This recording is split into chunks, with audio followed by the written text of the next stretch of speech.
I went from noob to pro with Blade in Marvel Rivals Season 3 by playing 100 games with the Daywalker. And while he may not be an S tier hero, I firmly believe he's one of the most underrated characters in this game. The problem is, he's one of the most difficult characters to learn, and he has one of the highest skill ceilings of all DPS heroes. Most players gave up early on this hero, but I'm glad I didn't, because the versatility of his kit makes him incredibly powerful against the more dominant strategist heroes in this game. He is tailor-made to counter these support ults that can stall the game for up to 30 seconds at a time at high levels. And I'm going to show you all the advanced aspects of his kit. If you want a more beginner-friendly tutorial, refer to the first video I did with him because it's about his basic combos. This is going to be about situational stuff, how to use him in the moment, and when we get into the 100th game, it's going to be a lot of decision making because that's really the skill test with Blade. First off, what I think people don't get about Blade is that he's a counter pick hero. And this refers to something that developers said at the very beginning of this game, that they preferred not to nerf heroes, rather they would create new heroes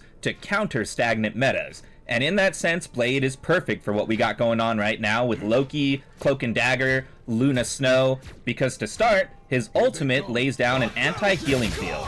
Not actually too much damage on its own, it only did a lot because they were caught in the path. This is a very easy thing to dodge. But truthfully, it doesn't matter too much if they dodge out of the way, because he has two anti-heals that can actually stack. So you have the one from his ultimate, and then you have this dash in when he has his gun equipped. Now the exact percentage is 40% on the dash, 20% on the ultimate. So if you stack them together, you get an overall 60% healing reduction. And this means if you can dump it into the middle of a Luna Snow ult, or people trying to progress forward on a Cloak and Dagger ult, and then you coordinate it with a couple other ultimates, maybe a Namor, maybe a Magneto, something like that, you actually stand a good chance of getting eliminations in those situations. That's where I say it's really a test of your decision-making skills when you lay this down. You gotta have a very high level of awareness. You gotta read your enemy very well, see if you're gonna get countered, because you can pull it out very fast. You could be slashing, hit a block,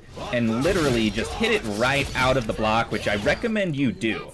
A good thing to do with this ultimate is bait people into you, trying to smash you in a straight line. But the key here is not to get eliminated. And this is why I really recommend pairing him with this synergy, because his synergy is super underrated. Funnily enough, it's with Cloak and Dagger, and this is something that I think has pushed Cloak and Dagger truly into the top of the meta. It's not only that her ultimate is very good, it's not only that people have picked up that she can nerf the defensive properties of your enemies, it's also that she enables everyone in such a fantastic way. So let's actually go down here and take some damage so we can kind of test the values.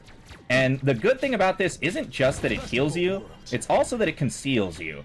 So it's kind of like a mini Sue Storm ult where you're invisible in this little radius, and for a character that's a bit thinner like you who has a gun, this is actually really good for holding corners like this. See, if I'm holding an angle right here and I have it like this, you can see how much room I have to move, and I could be firing off so many shots with this amazingly damaging revolver.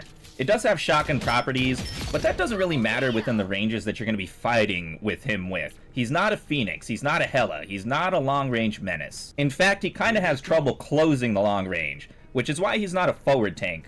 But at least with the properties of block, self-healing, and this right here, he can kind of fill an off-tank role, though it's very hard to do. You gotta be very skilled with this guy to do that. And all these techniques I've described lead up to your Bloodlust form, and this was the thing that got people really worried about Blade, but it turns out he's kind of a glass cannon, because when he's like this, he can't get healed as well. It's not a complete, like, 0% healing, but it's probably like half the values of the healers. The thing is that he heals himself. So you see over 3 strikes, he only got 20 health, 4 strikes, 30 health. It's actually somewhat disappointing, and believe it or not, this leech life has been buffed. These are not the original values from the very beginning of the season. That's why you can't really lead with him, you can't really use him as the forward tank, and you're reserving the Bloodlust for when you get the 2 stacks of anti-heal on people. Your Bloodlust form has a meter, and the meter affects your attack speed, and this is very important because it's going to affect the rate at which you actually leech life. So anytime you go into the Bloodlust form, hopefully you'll have a dash there. You have a total of 2 dashes, which is why the optimal combo is dash, form, dash.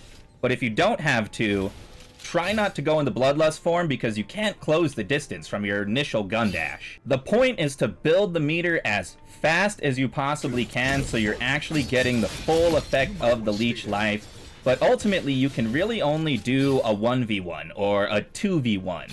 Because if you get into those bigger squad battles, you're just going to get completely trumped by the sheer force of their attack. And really try to single out the strategist and the duelist for these 1v1s, because he's not exactly a tank buster. He's not the Wolverine archetype. Because his damage is flat, it doesn't scale in any percentage way. Make sure to pick your fights wisely, I guess, is what I'm really saying. The next key aspect of Blade's kit is going to be his block, and this block not only reduces damage by a significant margin, takes his 25 down to 5, it can even block ultimates because it gives you the unstoppable thing. You can stand in the middle of a Jeff the Sharkle. You can withstand a Yancey street charge from a thing. There's a lot of hidden depth in this block right here, just this block. So make sure to be mixing it up into your combos, especially when you're getting low health. And a quick tip about his block and the Bloodlust is that if you're in Bloodlust and you get yourself down to a pretty low health situation, as you're backing up with the block, you can deactivate your Bloodlust at the same time. Bloodlust can be deactivated in pretty much any situation, even if you're stunned, if you're asleep because of a mantis. So be real quick with this form change. There's no real cost to going out of the Bloodlust form since it's actually kind of dangerous to you as the player. Now it's time to play my 100th game with Blade in Marvel Rivals. Comment down below how you feel about this hero. Have you given him a shot? Did you learn anything from these tips? If you did, be sure to like and subscribe. And let's get on into this gameplay because it's going to be all about decision making, which is honestly the highest skill on Blade. So I've played 10.5 hours with this hero, 99 games, 52 wins total, best 31, average KD 10 minutes, 14. He's a tough nut to crack. Blade is a complex hero, and actually getting the finish is pretty hard with him. You gotta know when to cut and run. And unlike my other noob to pros, I'm not actually gonna buy a new skin with this guy because I think his skin's right here, 2200 for the full set. And then his second one, I mean, like, I'm not a particular Lakers fan, you know? The color scheme, not really my deal. But I do support, yes, gotta make sure the emojis that you actually say with people in the game chat, dude, these have opened up like a new level of communication with the players in this game. Everyone is mic off, but they will spam these emojis. So many memes here too. The smile, the fact that he was sleeping for like 6 freaking months, which kind of killed Blade's hype, to be honest. All right, boys, let's hope that this match goes our way because it is the official 100th. And I don't want to have to fake the video. I'd love if we can get a Cloak and Dagger. It's great that his team up is with Cloak and Dagger because she's just one of the most picked healers in this game. You'll almost always get someone who wants to be Cloak and Dagger. This dude wants the Captain America team up. I wonder what they're gonna do with that. People tell me that Stars Aligned is good. The problem is people say everything is good in TikTok comments. I literally have an active argument going on in my TikTok comments right now. Someone telling me that Loki isn't overpowered. I'm like, brother, people have been complaining since season 0. I gotta hit this guy with a cut. Hold up. Let me give you the top, bro. There you go. You always gotta give your Jeff a fresh cut before you send him into battle. Okay, so lead with the gun. Always lead with gun. The thing is, his gun has 8 rounds in it, and it does so much damage. It's a little bit under a Winter Soldier revolver, but not by much. He can realistically 1v1 a Winter Soldier with good combos. It's just Winter Soldier has the overshield. Everything he does gives him a little bit of bonus shield, which makes him a good off tank. And then we go to the second dash. We didn't have second dash because we went up here. But I guess that's a bit of a tip. You can go vertical with the dash. Bit underrated since you have projectiles. You can take a high vantage point and start spamming your revolver. We actually got another Blade here. Try to keep it cool when we get to the Reaper Zero. Let's just hit the block. You cannot fight like that as Blade in the middle of a pit. He's just not that sturdy. He took it because of ego, but you gotta be singling out people. And honestly, a Blade versus Blade fight is really gonna come down to who gets first strike. Okay, hold up. We got a kill here. He heals up because of Jeff, but we ult the Jeff. And then we dash. We didn't have dash. The thing is, blocking reduces the cooldown time of your dash. But when you're really going with Blade, like when you're aggressing, you gotta aggress. You gotta get in there as hard as you can. Groot alone, really no defense. Realistically, no tank can 1v1 him. Not true. I just wanted to block that to show you. We can block Namor. The only tank that really gives him trouble is Emma Frost, because she has the choke slam combos. She can completely stall him out. Thing also gives him a bit of trouble because Thing, much like Winter Soldier, he can put more health on himself. So you're like trying to get through this wall of stone, and he just keeps getting more health while you're losing health the whole time. It really comes down to how balanced his leech life is. Okay, let's see here. You know, I'm actually interested. If Groot had a Mantis here, he would have the radial healing wall. I don't know if he could out-heal my attacks. There's a lot of tests to be done, man. Not enough pros are playing Blade to really, like, know the depth of his interactions. Only psychos like me are putting this much time into Blade right now. But I know he's gonna get a huge buff in the future, and then he's gonna be OP, and at that point I'll know him so well in a way that other people won't. Not the greatest plan. Almost there. Don't turn back now. Not a good angle either, but he's not doing much to influence this. I should mention you get a slight running boost, like a run speed boost from being in blood form. So if you need to escape, there's a decision to be made there.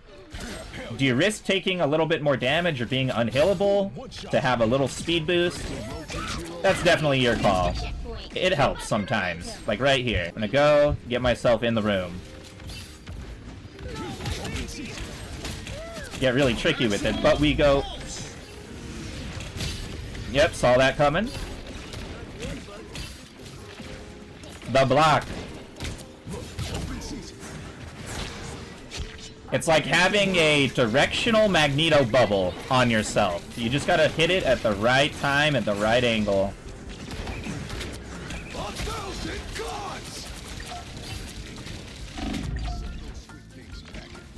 It's probably wrong time to use that. What? I think I got a ghost shot there. That was straight. I'll take that I missed, though I feel like it was a ghost shot. It happens. I think that's just something about any PvP game. Especially when you got 12 people with different pings, potentially from different servers. I love doing that. Yeah, bad spot to be. Okay, I have not been using my cloak and dagger cloak at all, so I gotta be using the shroud.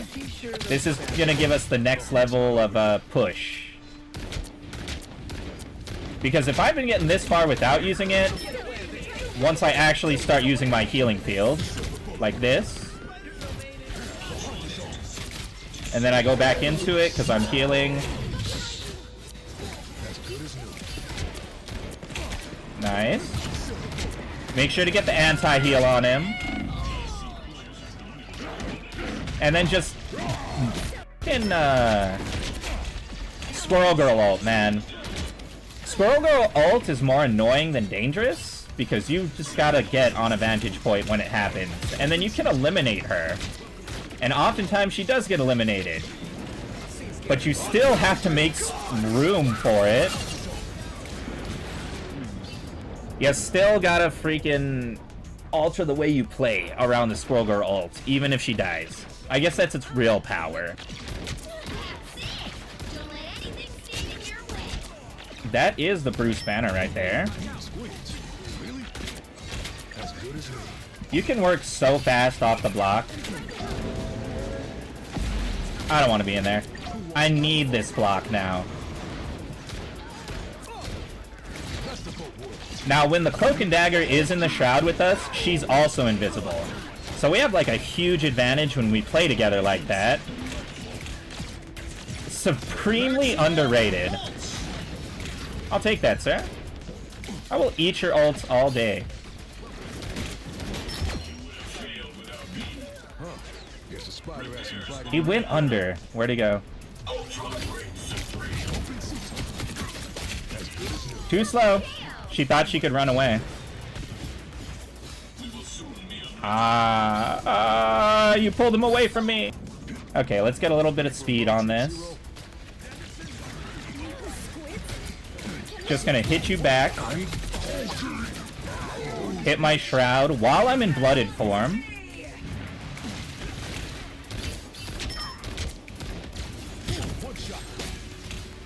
Might have to run out of here because I saw Iron Man. No, he's giving me 1v1 with... He gave me 1v1 with Adam Warlock. He really should have came over here and stopped me.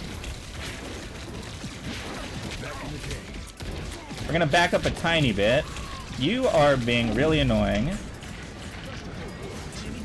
Watch this. Where'd he go? I'm looking to ult him.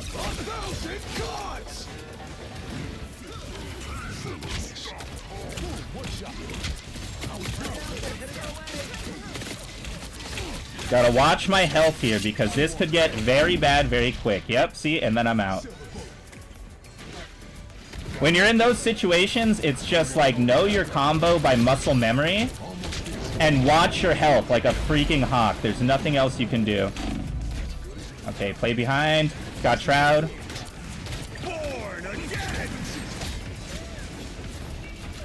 We're gonna back up because I know he's gonna go forward. Knew he was.